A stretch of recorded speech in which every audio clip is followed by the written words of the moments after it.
welcome everybody.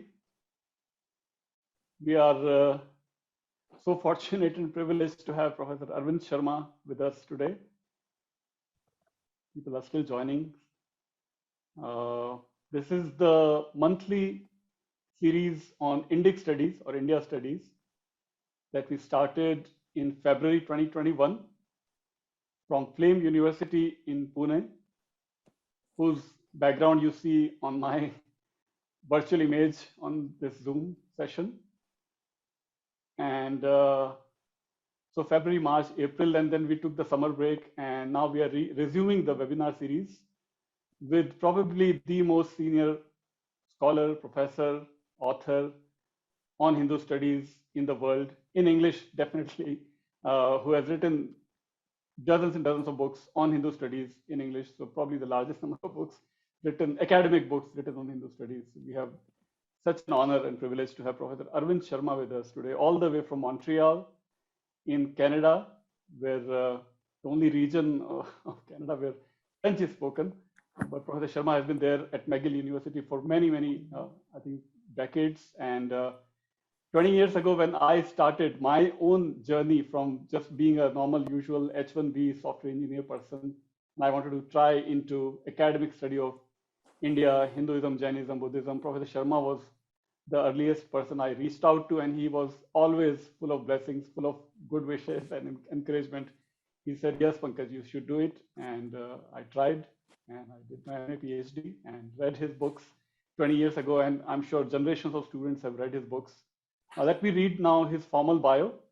Informally, I could go on and on, but you are all here to listen to him, not me. So let me read his bio. Formerly of the IAS, Indian Administrative Services, Professor Sharma, Dr. Arvind Sharma is the Birks Professor of Comparative Religion in the School of Religious Studies at McGill University in Montreal, Canada. He has taught in Australia, University of Queensland, Sydney, and the USA, Northeastern, Temple, Boston, and Harvard, and has published extensively in the fields of comparative religion, Indology, Hindu studies, and so on. He was instrumental through 3 global conferences in 2006, 2011, and 2016 in facilitating the adoption of a universal declaration of human rights by the world's religions. His recent books include The Ruler's Gaze, a study of British rule over India from an Edward Saidian perspective, on which we have another webinar we released some time back. Also, another book that he has recently published is Gandhi, a Spiritual Biography. Very interesting title, Spiritual Biography of Gandhi, published by Yale University Press. Then he has published Hinduism and its Sense of History. You know, many times we hear that Hindus have no sense of history. So Professor Sharma took this head on and wrote a whole book on Hinduism and its sense of history. And on and on. I mean, I can go on. Other book he has published is Decolonizing Indian Studies, another landmark book. He has contributed to and edited Our Religions, the 7 world religions introduced by prominent scholars from each tradition. He is also the general editor of the Encyclopedia of Indian Religions, published by Springer, of which I am one of the co-editor also for the Hinduism section. So I've been privileged to for a long time, almost 2 decades. And Professor Sharma, over to you. Thank you again for giving your wisdom and your time to all of us. Thank you, sir. Well, thank you, Pankaj, for that glowing introduction. And now I have to live up to it. Okay. So what I plan to do today is to discuss certain key concepts in Hinduism and how they might be realigned in our own times. I do not yet have a grand design for my presentation. So it will be in the form of snapshots of various concepts and how we have to review them. Maybe the readers might come up with some grand concept, or there are the listeners in this case. So, as we all know, a basic feature of the Hindu tradition has been its continuity. Actually, it is continuity with change. Pura apinav, old but new. And what keeps it old is that it is the same concepts: karma, dharma, yoga, and so on. What makes it new is that there is a realignment of its basic elements. So we have both continuity and change. So I now start on my list of these terms for discussion. And let us see how far we go. I have a fairly long list. So the first of these, well, before I start, I should request Pankaj to remind me when I'm running out of time so that I can curtail my presentation at that point. Sure, sir. So the first item I would like to take up for investigation today is the concept of Raj Yoga.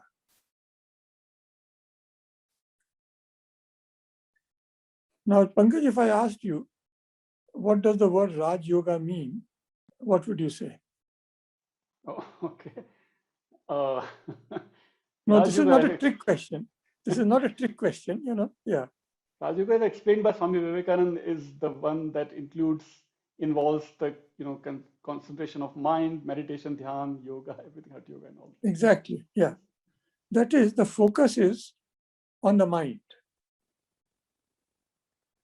And then when we turn to the word Raj Yoga and we ask now, how do we grammatically explain this term to yield this meaning?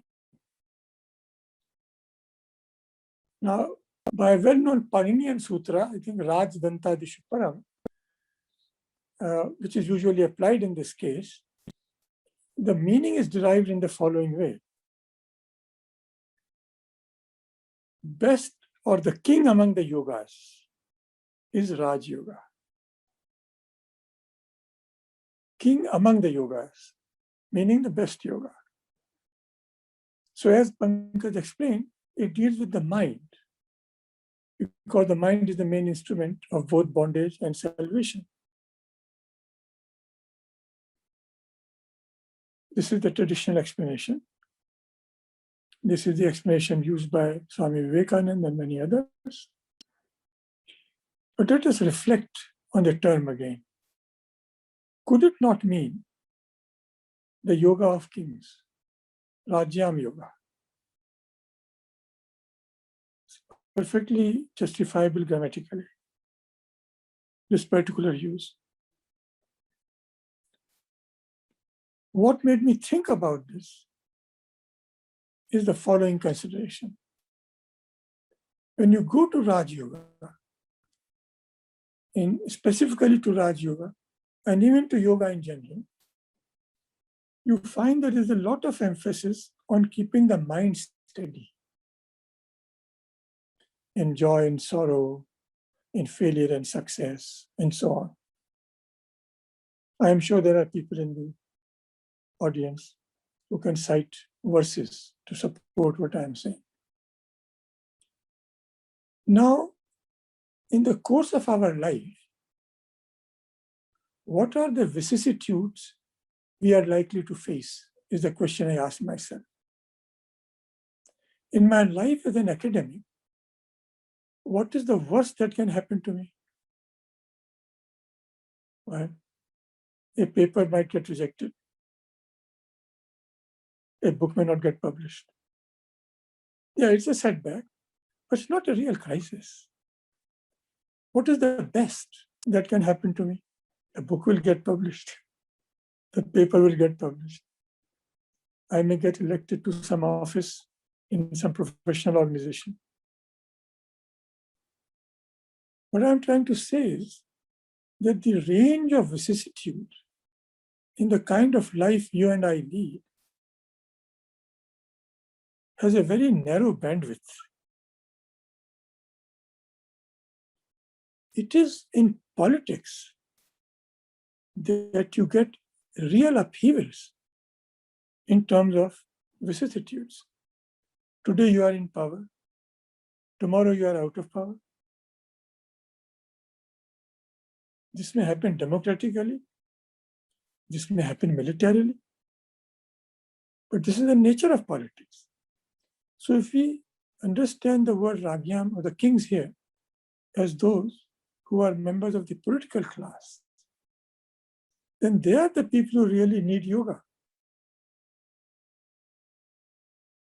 Now, if you read the Bhagavad Gita, you notice that it is a discussion between two Kshatriyas, at least in terms of their action. That is Krishna and Arjuna. And in the early chapters, when Krishna talks, I think in the 4th chapter about yoga, it is a royal line of kings through which it is transmitted. So, what comes to mind is that one of the great failures of Hinduism has been political and military. Which other culture has been subjected to 1200 or 1000 or 800 years of political subjugation, out of which we have just emerged for barely 75 years?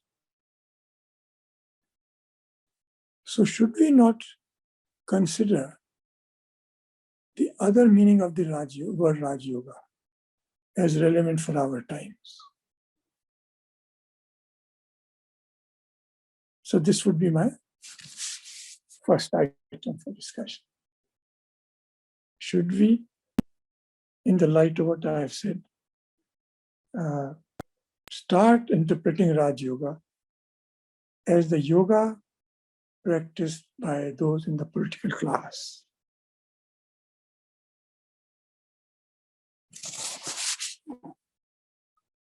I turn next to a pair of words.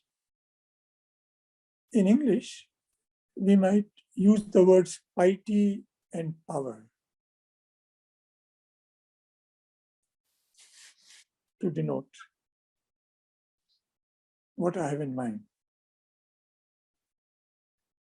In Sanskrit, we could use the word bhakti as an exaggerated form of piety, and Shakti as a magnified form of power.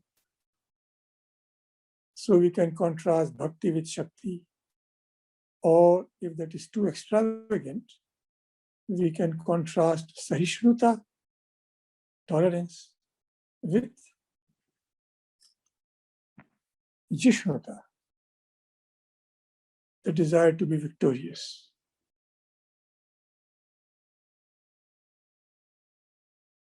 So what am I trying to say?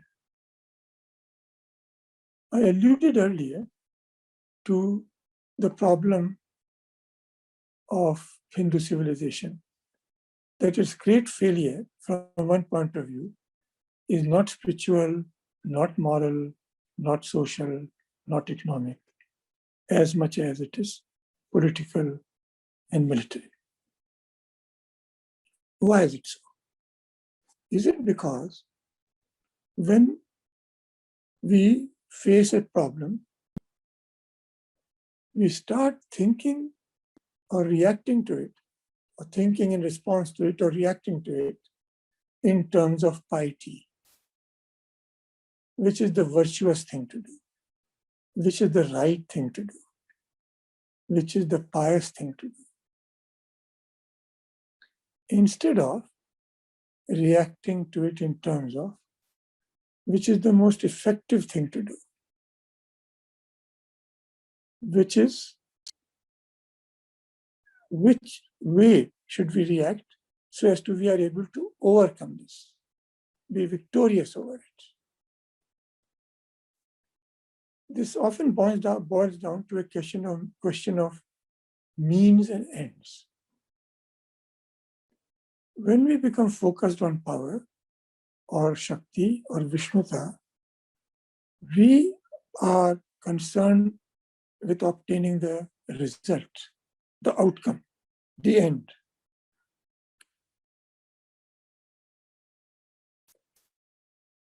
When we deal with piety, we are concerned with making sure that the means are moral. More concerned with the means than with the end.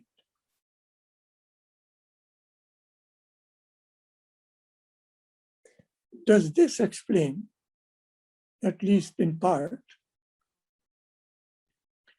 our political and military failures?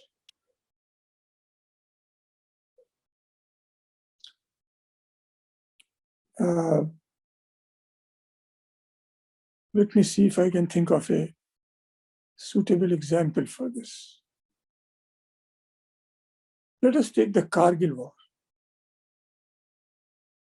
In the Kargil War,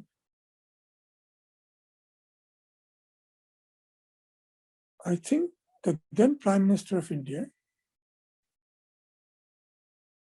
Vajpayee ji, did not allow the Indian Air Force to go beyond the line, the ceasefire line.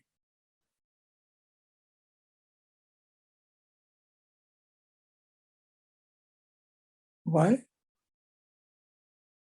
We want to do it the right way. We don't want to be the aggressor. Compare that with Balakot under our new Prime Minister. We not only crossed the ceasefire line, we also crossed the international boundary with Pakistan. We were successful. We were also successful in the Kargil War, but with immense cost to our military personnel. We lost 500 lives, close to 500 lives. So we really have to come to grips with this issue. I'm not saying or suggesting that we abandon all moral considerations in the pursuit of power and wealth or anything else. I'm just saying that we have to be realistic. Just as in the Mahabharata, sometimes apparent adharma has to be used to uphold dharma. We should be more sensitive to that possibility than we have been in the past. So you might want to shift the balance a bit in favor of power over piety, Shakti over Bhakti, Jishnuta over Sahishnata. This leads me to the next point, the third point. And as I'm talking, I see that they are getting connected. So thank you, Pankaj, for asking me to discuss this in your program. Okay. From this, we come to the third point, and this is the pair of dharma and artha. When we think of piety, we think of dharma. When we think of power, we think of artha. So we can also rephrase this issue in terms of dharma and artha. But if we substitute two words, other words, for piety and power, that is sacrifice and success, then the same points get underlined. Because of our long period, I suggest as a thesis that because of our long period of political failure, we have become habituated to a sacrificial mold of thinking. We have to sacrifice our lives for the country. Yeah, this is the refrain. Why don't we emphasize the fact that we have to secure victory on behalf of the country? Is it because we have not had the sensation of victory for a long time that we have stopped thinking in those terms? So we have become sacrifice-oriented people instead of a success-oriented people. So here again, we may have to shift the balance a bit. Let me illustrate this point with a somewhat crude example, but which I think is very effective. General Patton was once inspecting his troops. So he approached one soldier and said, "What is your great ambition in life?" He said, "Sir, to sacrifice my life for my country." He said, "You idiot. Battles are not won by sacrificing your life for your country. Battles are won by making the other fellow sacrifices his life for his country."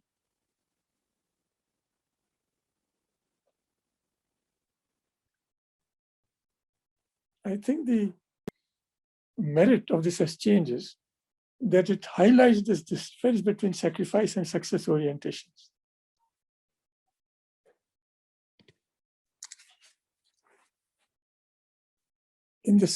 Somewhat in the same spirit, I like to move now to the fourth item I have on our list. And this is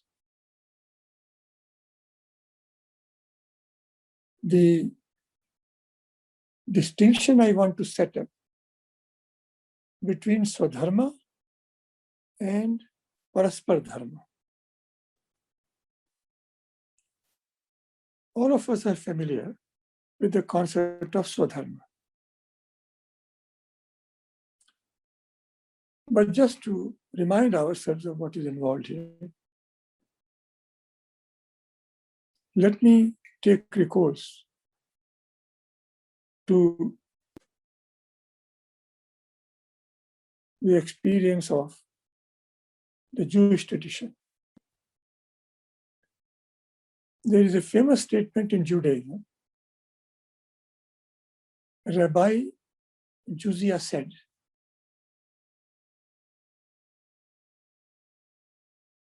"In the world to come, I shall not be asked, 'Why were you not Moses?' I will be asked, 'Why were you not Juzia? Why were you not you?'"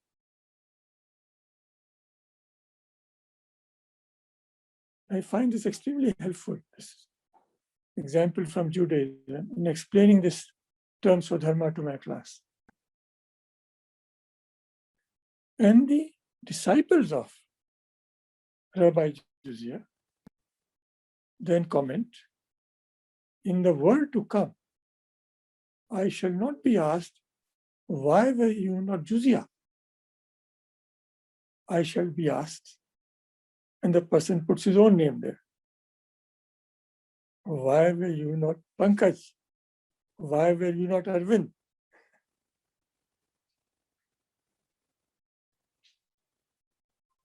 Why did you not manifest the best in you?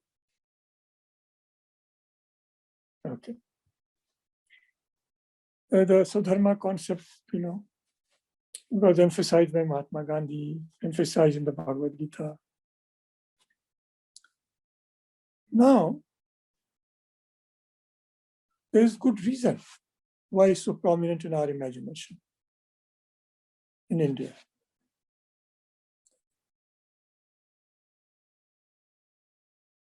One reason of that is historical. When we were fighting against the British to bring the British Raj over India to an end, then Mahatma Gandhi was taking on the largest empire in the history of the world.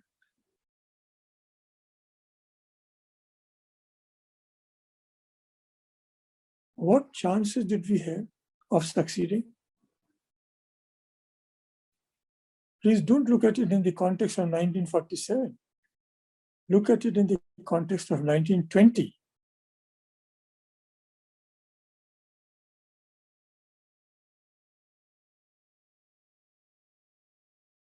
Realistically, none. Providentially, yes. We became independent in the lifetime of many of the freedom fighters. But at the time when they entered the fray, there was no such hope. So how would you stir them to action? Forget the reward. Forget the reward. Focus on yourself, what you can do to achieve it. I'm reminded here of a famous conversation between Swami Vivekananda and Pavari Baba of Ghazipur.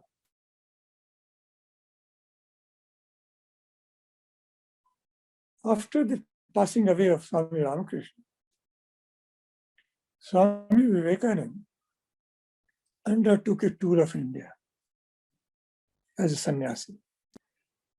He came to Ghazipur and he met this famous Swami there, who was known as Pavari Baba because no one had seen him eat.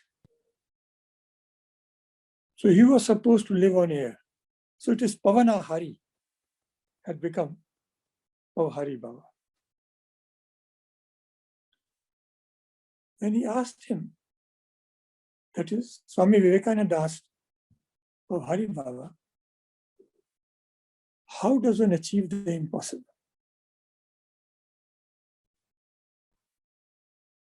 This is a question many of us have asked ourselves when our ambition starts getting out of hand. How does one achieve the impossible? And Pavari Baba rose to the occasion by saying, by treating the means as the end.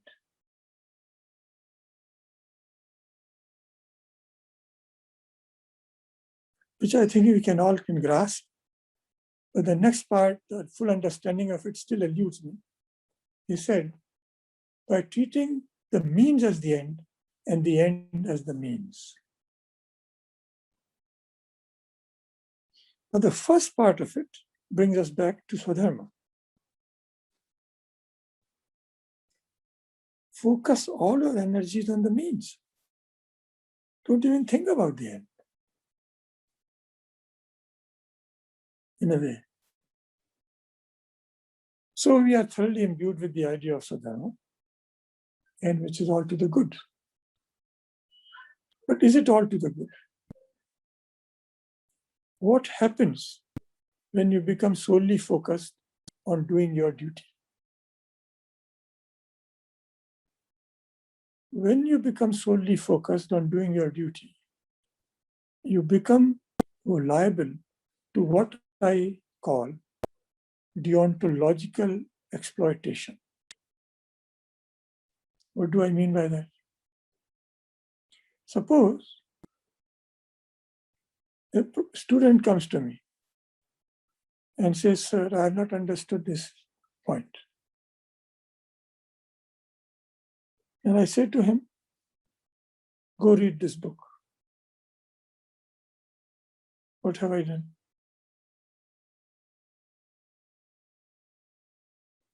It is my duty as a professor to make it sure that the student understands something.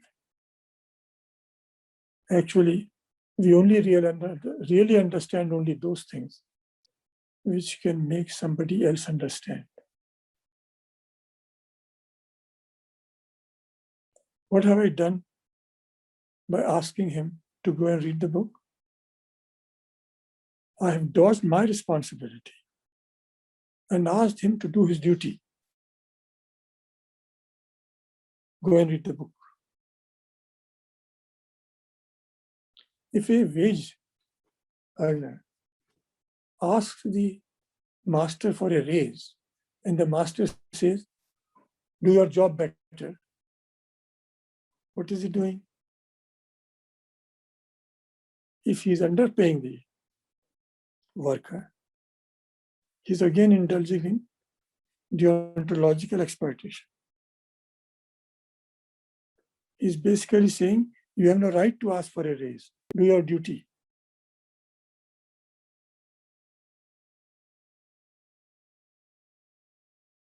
This is when you have to invoke the concept of what I would like to call Paraspar Dharma,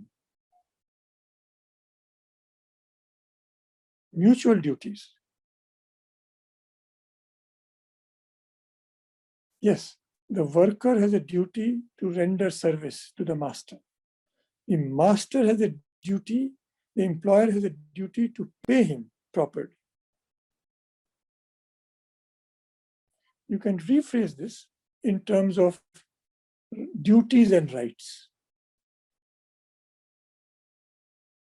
and how rights discourse may help balance duties discourse. It has been often suggested that Western, not so much theological, Western ethical discourse tends to, let me rephrase, modern ethical discourse in the West tends to emphasize rights over duties. Our, that is Indian traditional discourse, tends to emphasize duties over rights. Now, in a sense, you might argue that recognizing duties and giving them priority is a morally, quote unquote, superior position. Why do I say so? Because when you emphasize rights, you emphasize the moral claims which others have on you,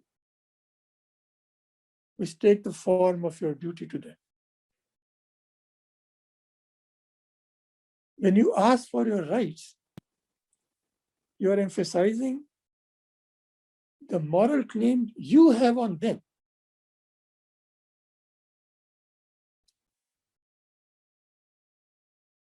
But the flip side, the dark side of this morally superior position is that you get practically exploited.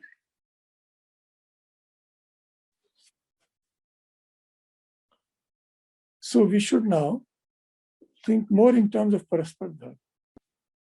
Now, nowadays, you see a change in the diction of inter-religious relationships in India.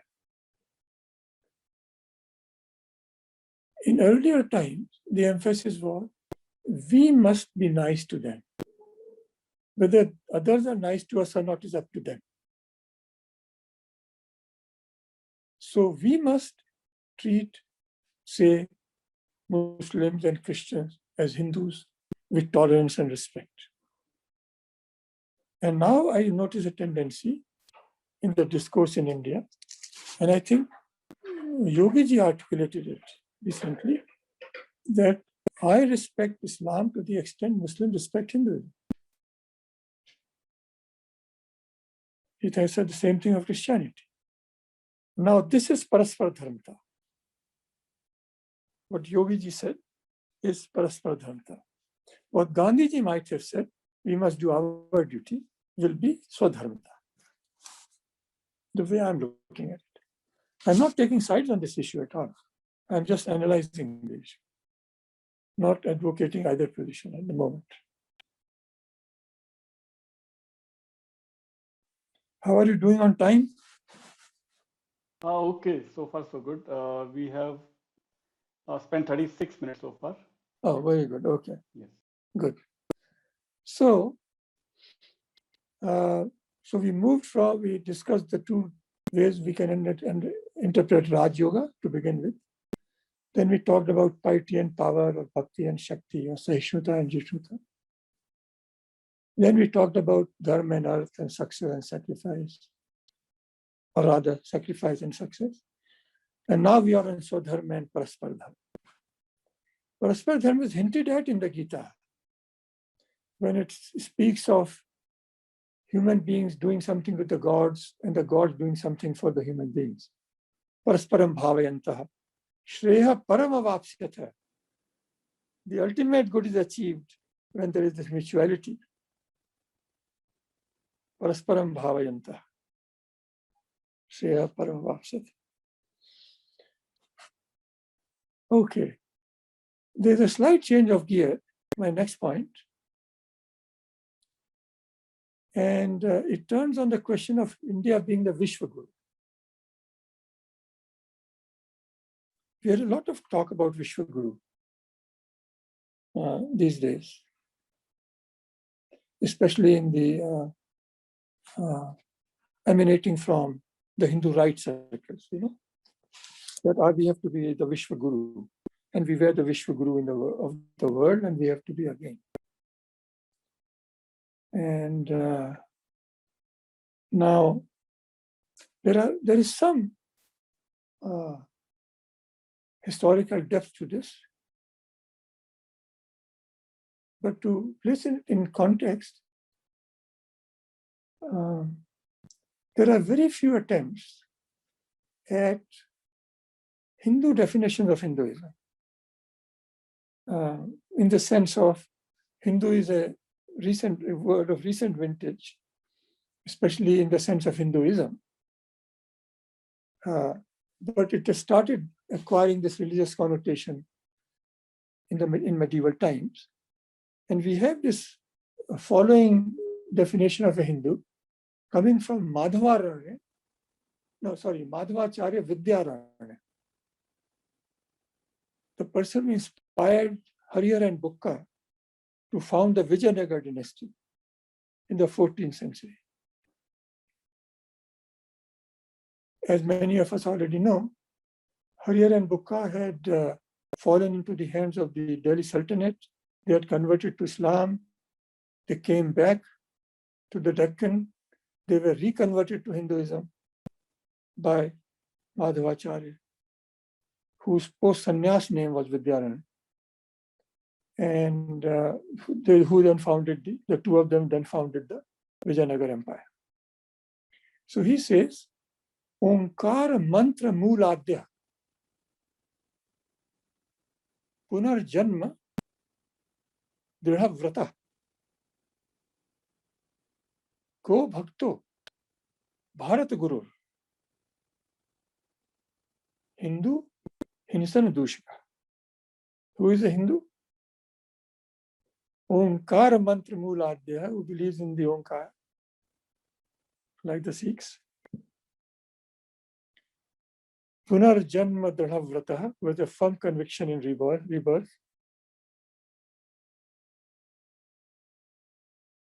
What did I say then? Go bhakto, venerates the cow. Bharat Guru, regards Bharat as his guru, or Holy Land. Hindu hinsana dushika, who condemns violence. So you have Bharat Guru here. And you can extend that to Vishwaguru too.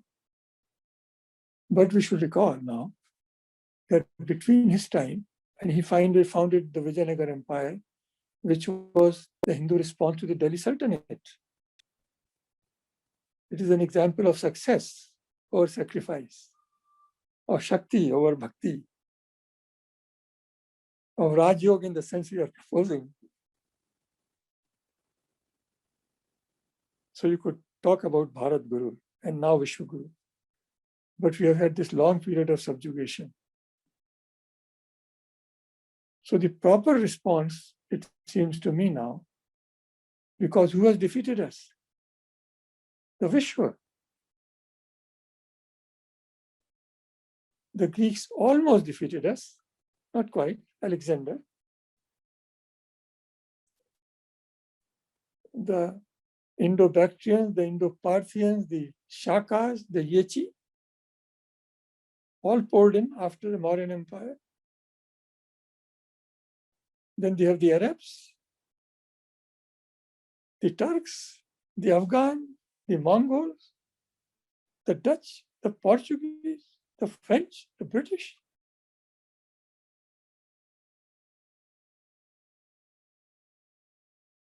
I think before we can think of becoming a Vishwaguru, we could think of becoming a Vishwa Shishya, learning from every other culture.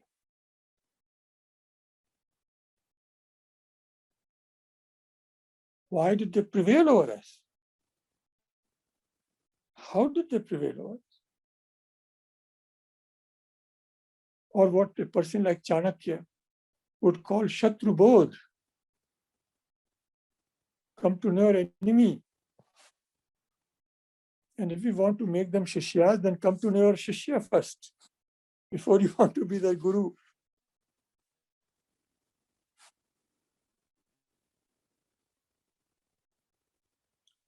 This was my fifth point on the list.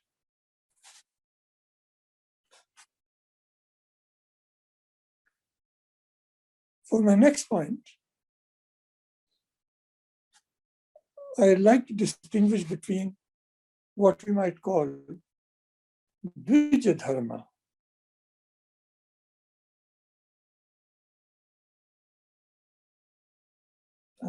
Maybe I should modify this. Dvijvarna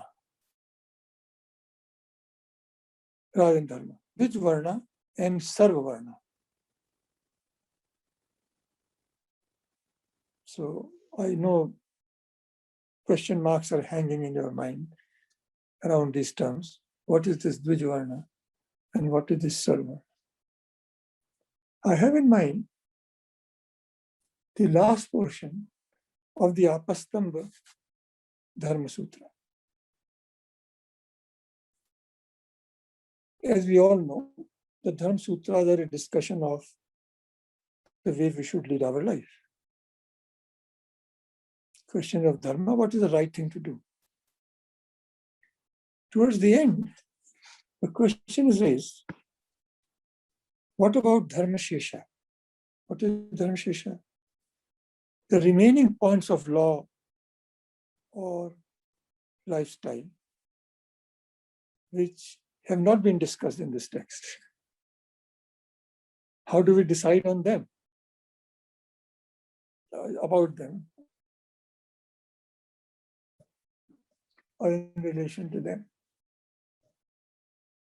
So the text says, first the text says,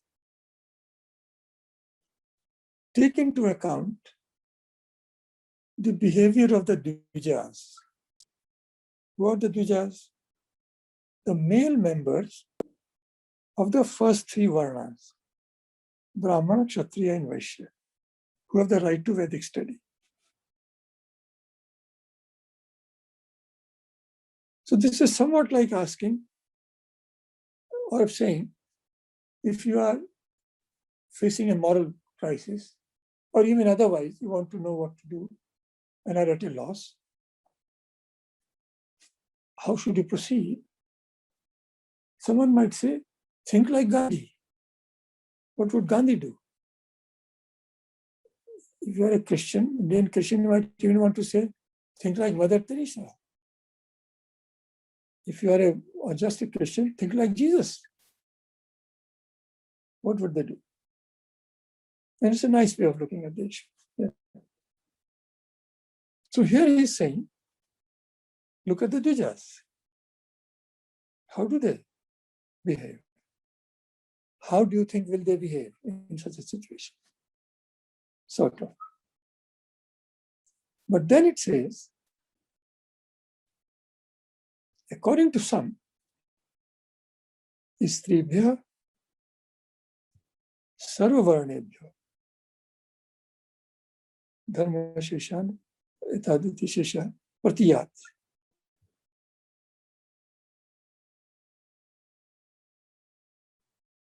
Consider, take into account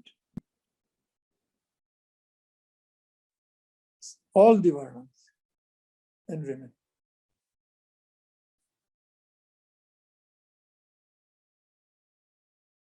So I call the first option Dvijvarna option. And the second option, the Sarvavarna option.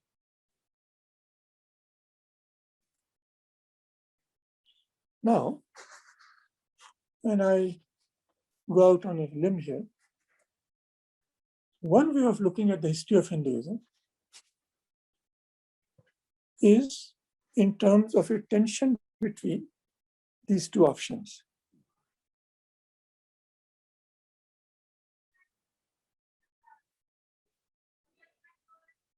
the tradition seems to veer, from one to the other, though I think it would not be unfair to say that the Dvij-Varna option has been the major one. The other option has always been alive. But I think it has had a tough time becoming the major option.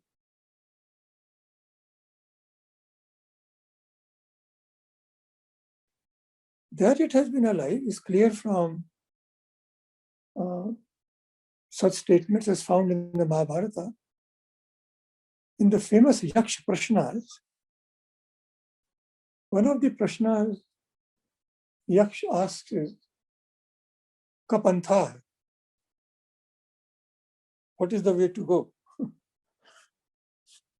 And Yudhishthira says, famously, although this has been left out in the critical account, by the way, Shruteo Vivinna, Smateo Vivinna.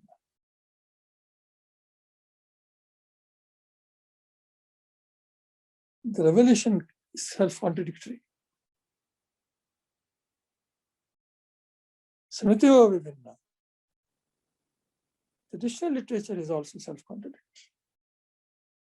Naiko Munir Yasya Vachah Pramanam. Bimal Matilal interpreted this line to mean, a Muni is a Muni because he established a different point of view. Shrutyo Vivinna, Smatyo Vivinna, Niko Munir Yasya Vachah Pramanam, Dharmasya Tattvam Nihitam Guhaya. The secret of Dharma is hidden in a cave, hard of access. Dharma is subtle. Mahajano yena gata sapanta. But the word Mahajana is capable of two interpretations here. The leading person in society, Mahajanas, or as Nilkant glosses it. I think this is again medieval, I think 16th century, yeah. Bahujana sammatam ityartha. The voice of people is the voice of God.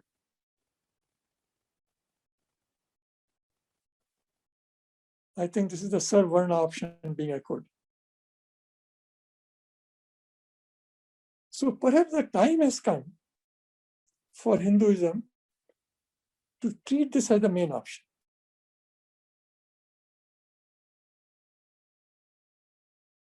In our own times, when all people have access to all our literature, there are no restrictions practically to what you can read, who can read, and so on. Right? Longevity is rising. Education is spreading. Why do I bring these up? Because you could argue that in pre-modern times, birth was such a good index of worth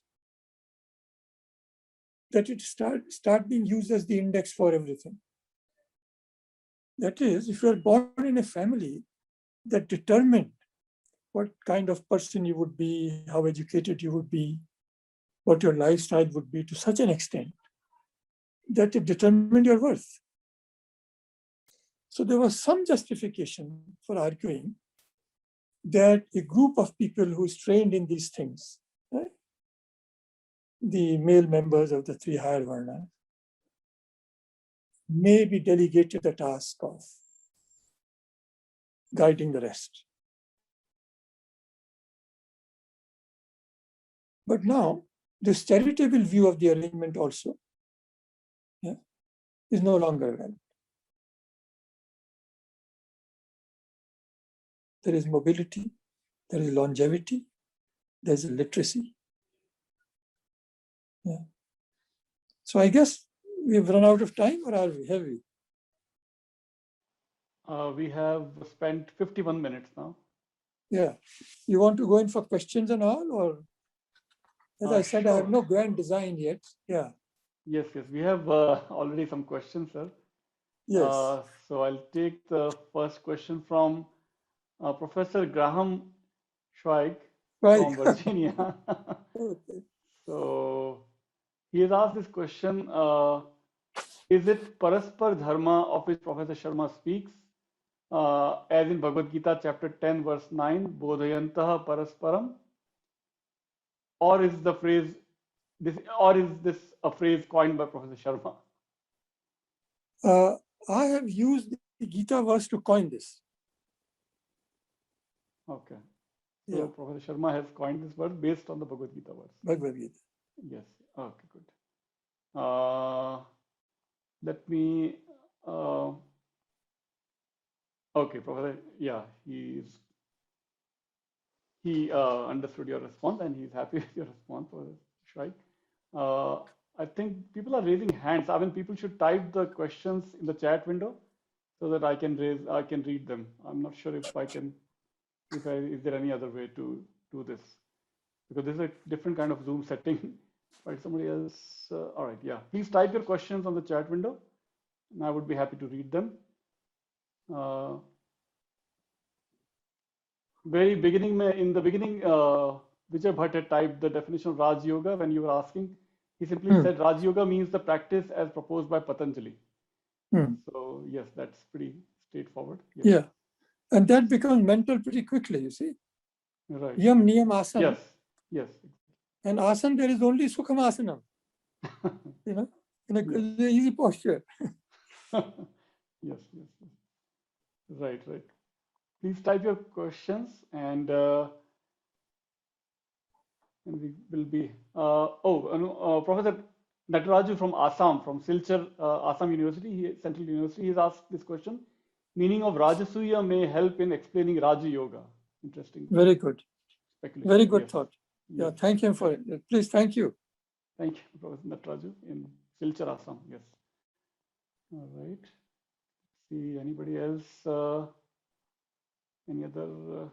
People are typing in the question window. Now, Ajay Jaiswal has asked, sir, what are the sources for understanding means, end, or Angi relation in Indian tradition? Could you please throw some light on that?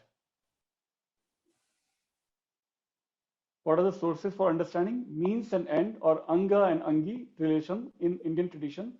Could you please throw some light on that? Okay. I'm afraid I don't have much light to throw on that. You know, I've thought it out mainly in terms of means and ends. Right. But it's a very good suggestion to follow up. Okay. I'll definitely follow up on that. Yes. Okay. As to how to correlate, yeah, Angangi and means ends. Very nice. Thank you for the suggestion. Yes. Great. Professor Smita Srinivas, probably from Bangalore, I think, or Chennai, I forget. She has asked this question: clarification of right action versus effective action that you made. Immediately, the Yaksha Prashna came to mind there, although you mentioned it later. Yudhishthira responds on the second, effectiveness isn't there, some discussion there. Isn't there some discussion? I think the word right, which I used, can be understood differently. Right in the sense of morally right, and right in the sense of practically right. Yeah. When you look upon the means only in terms of whether it is right or not, in terms of enabling you to reach the end, that is one meaning. Right means. But the other is introduce a value judgment. Is it morally right or morally not? Right. Yeah. Okay. All right. Let's see. Dr. Anandagiri, Professor Anandagiri is asking, dear Professor Arvind Sharma, thanks. How can we still cultivate unconditional reciprocity in Paraspar Dharma is turned to Sarva Varna without a foundational critique of Trivarna? Okay, I see two very interesting questions there. One is the nature of reciprocity, and the two is a more specific one. How can we turn Varna Dharma into Sarva Dharma? So let me answer the second first. We can do that by congregation of Hindus deciding what is the right course of action. by a congregation of all. I mean, to stretch the idea, I hope not beyond recognition, by say a parliament of Hindus. Okay? Where you decide issues of what is the right thing for us to do, rather than just a small group or an individual deciding it. So that's my answer to the second part of his question. On the first part, I'll say that this issue of reciprocity which he has raised is a very fine point, morally. So I applaud that. And it's also a very delicate point. Now you see the delicacy of it. When we say, don't do unto others as you would have done unto you, it is called the silver rule. I think this is the famous reply given by the rabbi when a Roman soldier asked him, what is the essence of the Talmud? I'm standing on one leg, and please answer my question before I put it on the earth, before I get tired. That is, give me a brief answer. And he said, do not do unto others as you would not have done to you. A very famous anecdote in Judaism. I unfortunately forget the name of the rabbi. Then we come to do unto others as you would have to do done to you. This is known as the golden rule. Then you come to the point where you say, return evil with good. This is known as the platinum rule. Interestingly, we tend to associate this with the Bible, with Jesus. I think with the Sermon on the Mount, right? With Gandhi, Mahatma Gandhi. But there are two places in the Quran where we also meet with the same statement. Return evil with that which is better. But now we come to the delicacy of it. The same question was put to Confucius. And his disciple asked, should we return evil with good? And Confucius said, if you return evil with good, what will you return good with?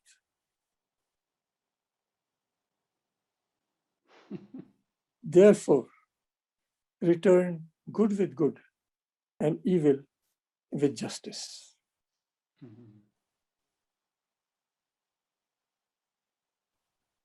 So we can see how complex and subtle the point is.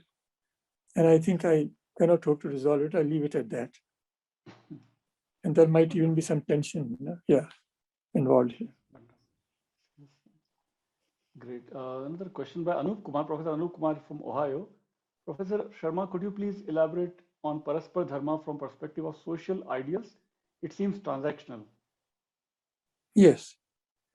Okay. Very good. Thanks for that perspective. I never thought of it that way, but it can be looked upon as transactional,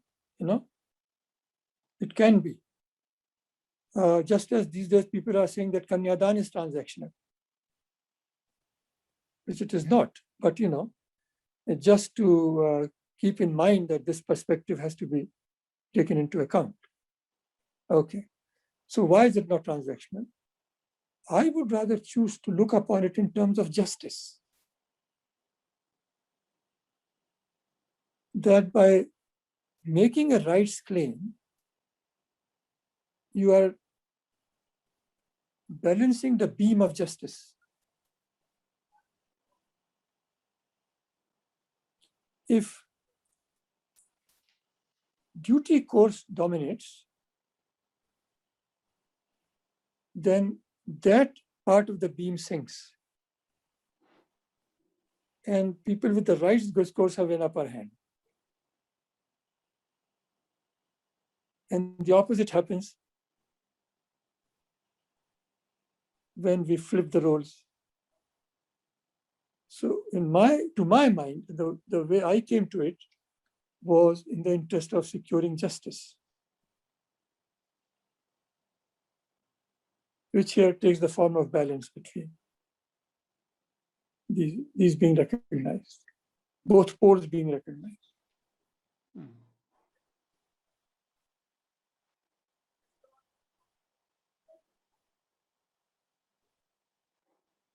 Right. Sir, Professor Nataraju has added a few comments on Rajsu Yagya and Raj Yoga. He said that Bahujan Samagam is used by Shankaracharya also in Brahmasutra, public frame of reference. Nataraju has added from Assam, Silchar. Bahujan Samagam, very good. Yes. Thank you. Right. Yes, I think that's it. Any other questions? Please feel free to ask. Okay, one more question from Dr. Smita Srinivas. Is there a generational justice question then embedded in the Paraspar Dharma notion? Yeah, very good question. Again, very delicate, very good. The fact that people are asking such subtle questions is very encouraging.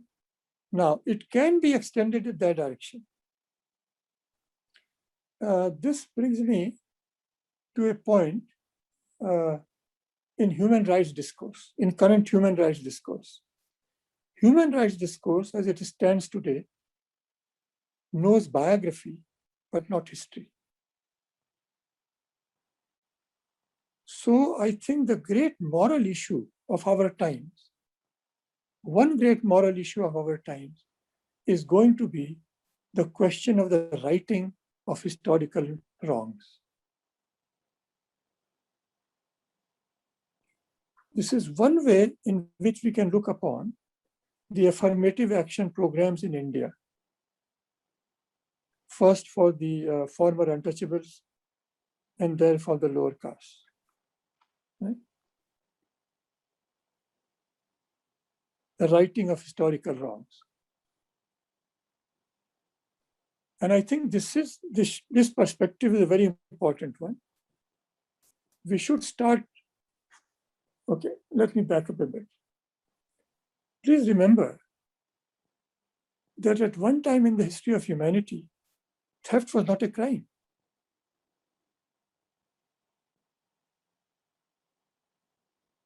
This moral norm was introduced. This moral norm, which was given a legal shape, was introduced at a point in time. And then it became a crime. There were no war crimes before the Second World War. Everyone thought that whatever happened in war happened. How can there be an accounting of it, you know? But then we introduced the category of war crimes. I think the time has come for us to think in terms of historical crimes.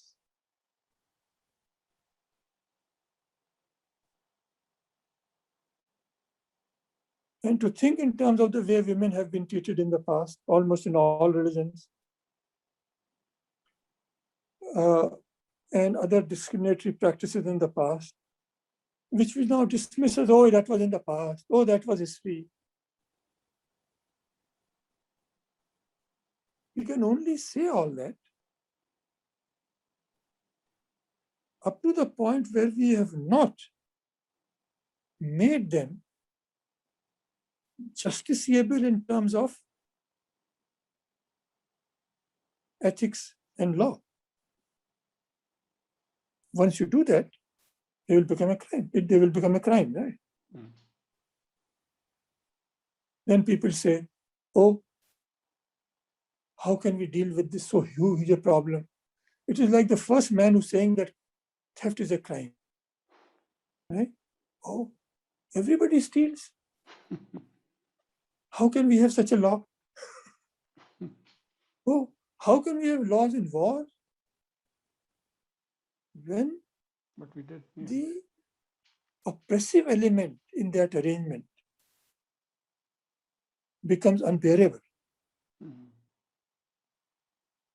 then you think of doing something about it, even though apparently it seems that we can't do anything about it. And I think the time has come. And I think we have paved the way for taking the steps the Indian society has.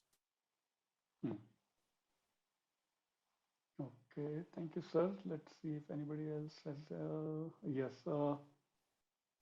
From A. Sane, I'm not sure from where. The question is, who is the criminal in a historical crime? That depends on the context, I guess. Yes. We have to distinguish here between two things: guilt and responsibility.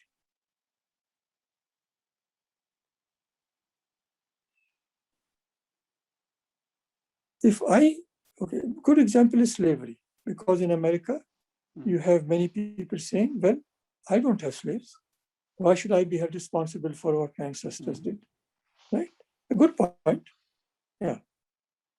Yes, you are not guilty, but you have benefited from that arrangement. So even though you may not be responsible for it, you can have a sense of responsibility in this way. No victimhood, it's not I'm a victimizer and I'm not a victimizer and I'm a victim. No. Let's look at it coolly and rationally. And so we appeal here, when we appeal in the case of righting of historical wrongs, we are not trying to attribute guilt. We are not even trying to attribute responsibility in the first sense I said. Because you are not guilty, you are not responsible. But if you have any moral sensitivity, or if humanity has developed its moral sensitivity to the point, why do some people become vegetarians? They develop their moral sensitivity to the point that if we can survive without taking the life of others, why not? Right? Why not prefer such an arrangement? So it's a question of your evolution, moral evolution almost. A follow-up question from same person, A. Sane. When does a historical crime stop? I think you already pretty much covered probably. I think, yeah, when it's abolished. Yeah, right. When it is terminated. Yes. I think that's all we have, sir. And unless you want to add some concluding thoughts, we would love to hear more. No, that's it. I'm delighted by the questions which have been asked. Very good. Very good. Super. So we will, of course, have recorded this session and we will upload on YouTube channel of Flame University, the playlist called Indic Studies on the Flame University's YouTube channel. And we look forward to listen to more of your wisdom and your experiences, thoughts, insights. With that, I guess we thank you again. Thank you. Namaskar. Namaskar.